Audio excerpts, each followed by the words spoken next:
Hi, this is Pedro speaking.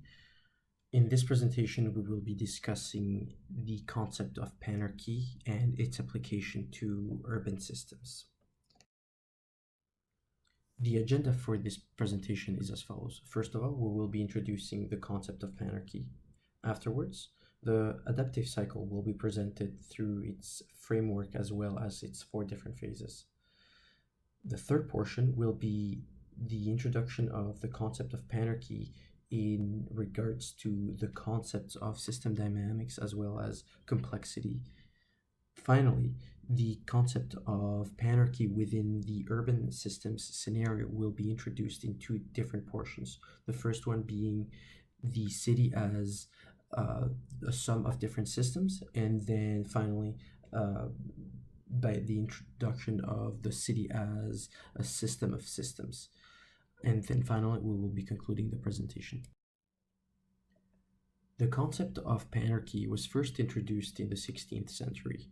The word panarchy is composed of two Greek words, which are pan, meaning all, and archy, meaning government.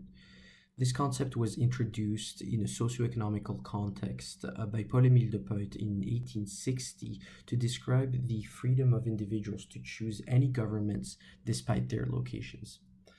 Later, towards the end of the 1990s and beginning of the year 2000s, this term was formalized by scientists wanting to describe the ability of ecosystems to adapt to their environment and to network at different levels of scales of time as well as space.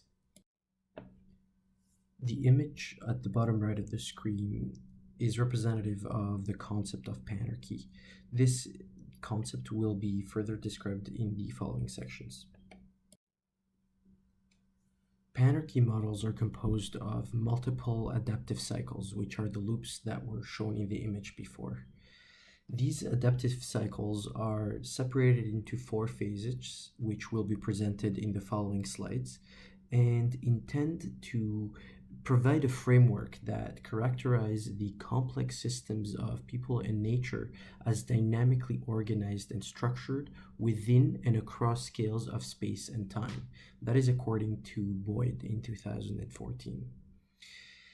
This system of adaptive cycles intends to show the inherent ability of systems of different scales to adapt, whether they are a forest or whether they are the living species living within it. It can be seen that there is a scalability in common between different types of systems depending on their location as well as their the time that they are living in. The purpose of this adaptive cycle is to be able to identify at which state the current system is and what its relation to the other portions of the system are across time. It also allows to shape the system's behavior in the future by allowing the user to determine when and where to use the resources. The first stage of the adaptive cycle is the stage of exploitation, which is shown on the bottom left of the screen there. At this level, there are low levels of potential as well as low levels of connectivity within the system. This means that there is a high amount of resources that are readily available to be used, and there is a lot of potential for growth and expansion. This is a time of new possibilities, and this is a time of where there are positive feedback loops and where expansion is imminent. In man-made systems, this can correspond to startups taking advantage of economies of scale or new trees being born in a forest after a fire. The second stage is the stage of conservation. At this point within the adaptive cycle, systems have been built and have reached a level of equilibrium. At this time, positive feedback loops are replaced by negative feedback loops, and this balance is represented by a high level of complexity with the system. Multiple levels of networks are created, but on the other hand, there is also lower diversity. There may be stagnation within the system, and this is a time of slow movement. In real life or in man-made systems, the conservation stage corresponds to most systems within our cities. We currently encounter systems that are experiencing levels of stagnation, that are not moving, that are not affected by disturbances or crises, and that are a constant linear stage. The previous stage of conservation can be disrupted by times of crises or large disturbances that the system was not able to adapt to. This is representative of a lack of resilience, and therefore results in the system to enter in a stage of release where it basically collapses. Unplanned positive feedback loops take place, and the system goes downhill in an unprecedented manner, therefore breaking apart the network connections that were previously made. In man-made systems, this is represented by extinctions of species or forest fires or market crashes.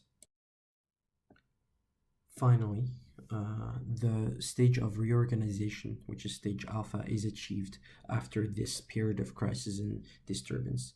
At this time, resources are made available again.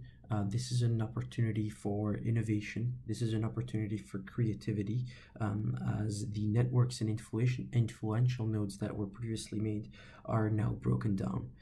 This is the time for the system to reorganize, to renew itself, and either become what it was before according to the same influential nodes, or adapt to the new environment and create a new level of system dynamics. It can also, as seen on the bottom left of the picture, exit this adaptive system loop and exit the cycle. The previously defined adaptive cycle is only one portion of the Panarchy model. In fact, the adaptive cycle did not refer to specific scales of time and space. The properties of panarchies is actually that these cycles are within different levels and that they actually interact with each other. Therefore, they create a system of cycles that are dynamic and complex. The following few slides will present those dynamic and complex behaviors. There are multiple system dynamics concepts found in the model of Panarchy. As it was described before, the Panarchy is composed of different adaptive cycles, and each of these presents the following characteristics. First of all, as you can see on the rectangle, the feedback concept is represented and found within these cycles. First of all, through the exploitation phase with the fast growth thanks to positive feedback loops, and then the conservation thanks to the negative feedback loops. As well, as you can see, thanks to this infinity shaped curve of each adaptive cycle, the concept of feedback of information and resources is represented by that shape. After, the concept of network and relationships is extremely important for a Panarchy model. Not only there are relationships at each level and each scale of system, but there's also relationships and networks that are created cross scale, as we say, between the different types of systems. Afterwards, as represented by the left arrow, the concept of hierarchy is quite important for a Panarchy level. Even though this hierarchy concept is the same as the one represented in system dynamics, its nonlinearity is actually one of the key aspects of Panarchy. In fact, you can see that the hierarchy is not only at the level of the individual system and the adaptive cycle, but it is present all throughout the system of systems that the Panarchy intends to model. Finally, the concept of resilience is really what the model of Panarchy is intending to display.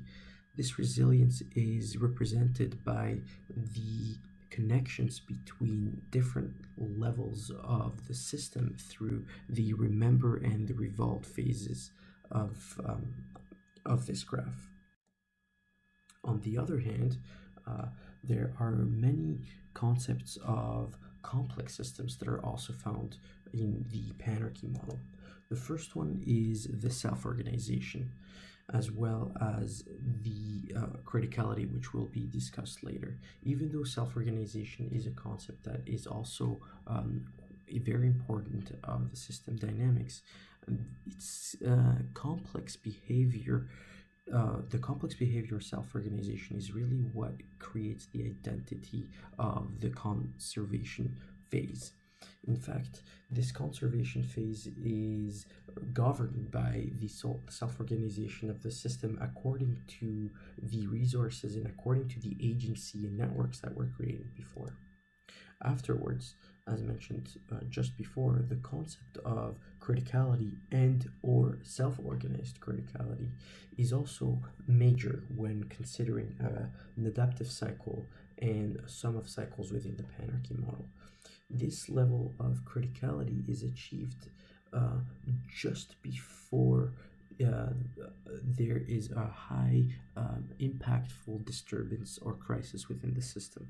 This criticality is really what marks the difference between the phase of conservation as well as the phase of release. Similarly to the resilience portion of the system in system dynamics, the dissipation and entropy concepts are extremely important when considering Panarchy levels. In fact, systems are always trying to achieve the level of organization and the level of stability that it can in order to perform the activities that it is meant in quotation marks to do. The concept of dissipation is encountered when we go from a stage of release into a stage of reorganization. This is when we achieve a lower entropy and when we ensure that the system is going through reinvention and renewal in order to stabilize itself at a higher order level. Lastly, the concept of memory is one of the characteristics of complex systems and is really present in the Panarchy model. In fact, thanks to this infinity loop, it makes it seem like the system always knows or always takes into account previous iterations of that system, and that is found by the connection between the reorganization and exploration phases of the loop as shown on the bottom left of the image. After describing the concept of Panarchy as well as adaptive cycles, we will be relating the urban systems to those models previously presented. The first phase will be to describe the different systems within cities, and then we will be presenting cities as a system of systems. The first system that we will be discussing is the energy system that we have currently put in place in a society like North America. According to recent events, it was seen that the price of oil has dropped below $0 and has created a major disturbance and major crisis within the system. This is representative of the stepping over the criticality point and going into a release phase that may change the system going forward. Up until now, the energy system has been driven by high efficiencies. Indeed, efficiency has been taking over all other aspects of the system and has been put ahead. Similarly, the financial system that North American cultures have created over time have followed a model of unprecedented growth. We have, as a society, prioritized GDP growth as well as profit over stability. And this has resulted in the financial system to be extremely brittle and to require an enormous amount of resources, such as bailouts and low interest rates, in order to keep up with its demand and the behavior that it is portraying nowadays. The resilience has degraded over time, and as Alan said in 2014, we have created a system that is way beyond what would have been possible without repeated forestalling of collapse. This could have been achieved by embracing change, embracing crisis, and embracing disturbance at lower levels within the system in order to shape what the system would have and could have been. The last example that is shown in this study is the legal system. The legal system was briefly mentioned in Daniel Kahneman's Thinking Fast and Slow book due to its heterogeneity between the amounts of fines in different departments for similar types of offenses. This issue is very reflective of the lack of linkages between different levels of the system and show its inflexibility. The legal system in particular has over time not been subjected to phases of releases and phases of reorganizations and has therefore become extremely rigid. The legal system finds itself now at a stage of conservation in a very large and slow adaptive cycle, which will have extremely difficult times readjusting after disturbance, should there be one.